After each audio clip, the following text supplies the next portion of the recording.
Hey everyone, I just finished watching the last episode of Succession, episode 4 in season 4, and I'm gonna do a quick review on it. Now, since you liked my last video on Succession, I'm gonna follow with this conversational, loose, freestyle kind of way. So let's get right into it. What did I thought of the last episode of Succession?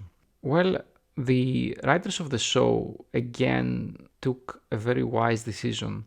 After all that drama and grief that we got and tension that we got in the last episode, this episode leaned on more of a comedic touch, or more of a comedic tone. It has this kind of awkward humor that you see maybe in funerals. We see each of the Roy kids deal with the death of their father. In the last episode, there was a lot of discussion about Carrie's goal. What is the importance of Carrie? Is she just a comedic character? Is she a wild card?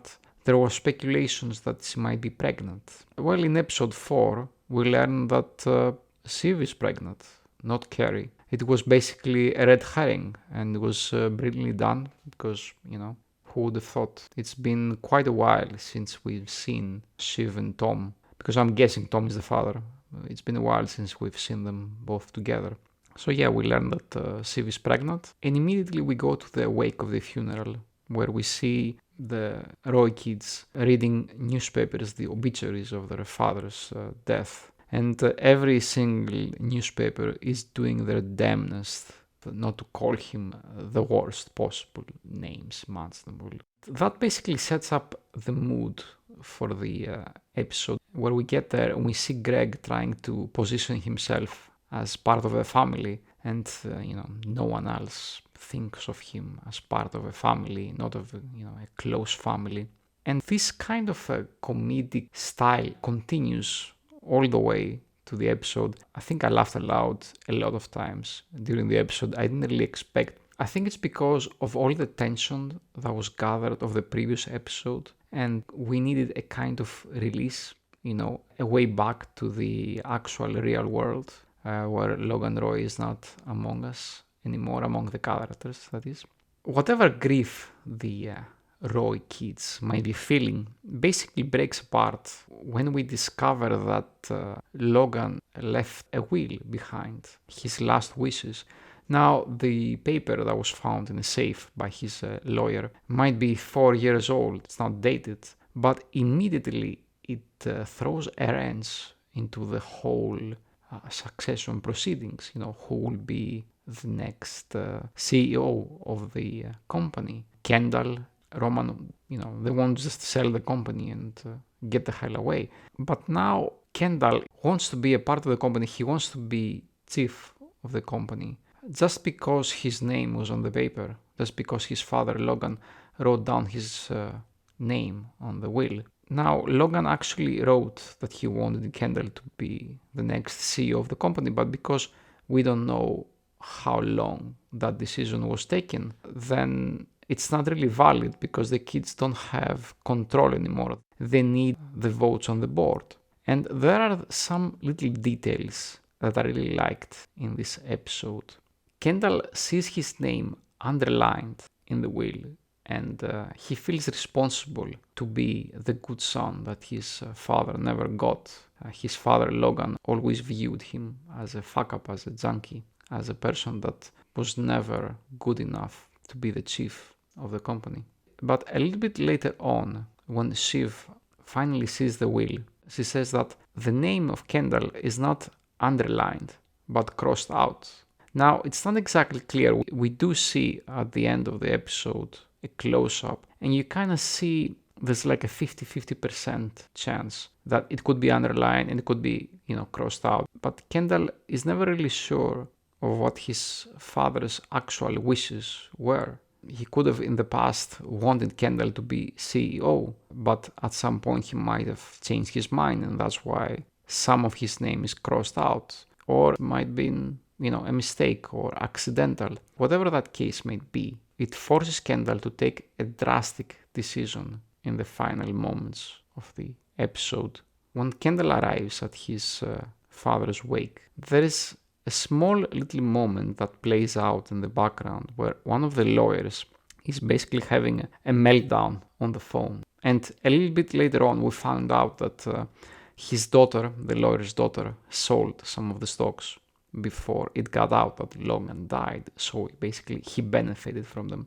But Kendall gives him a pass, Later on, when we finally arrive at the end of the episode, and Kendall had managed to take control of the company by either lying to Roman and to Shiv, or just by telling the truth. And we get to that moment, we see Kendall looking at his phone, and he's just obsessed by his name in the will being underlined or crossed out. We're not really sure. And that little moment gets him, and basically he goes crazy. And moments for that, the lawyers wanted to put a positive spin on Roman and Kendall as the new CEOs by presenting Logan to be old and irrelevant and someone that didn't really make decisions anymore.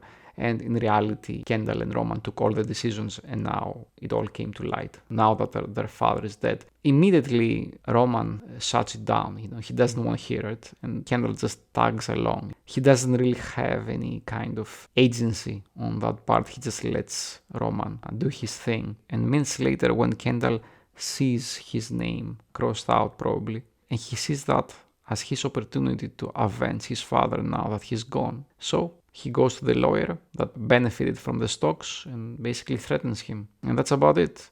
And the episode ends. It was really a brilliant episode. It was a different kind of writing.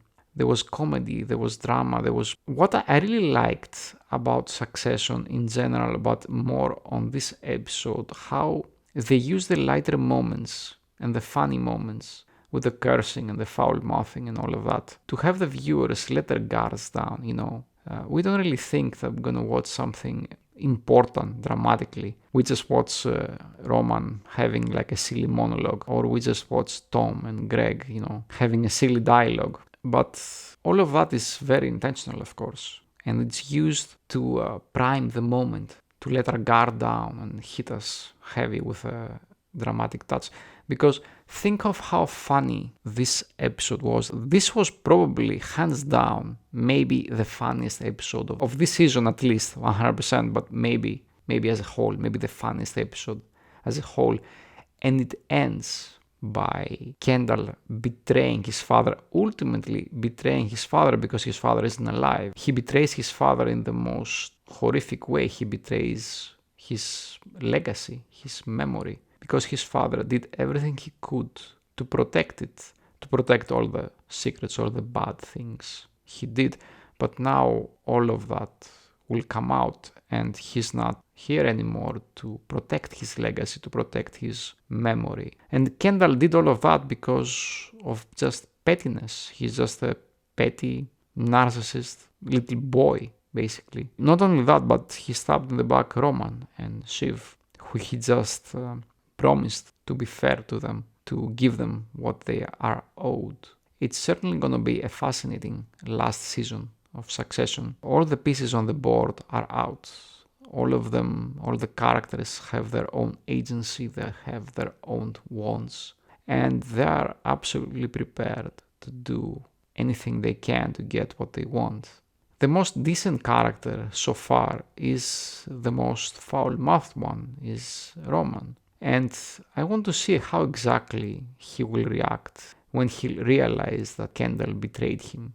Because it's 100% certain that Kendall will find a way to push Roman out of the company. And I do wonder what Shiv will do with the pregnancy and Tom and Greg and all of that.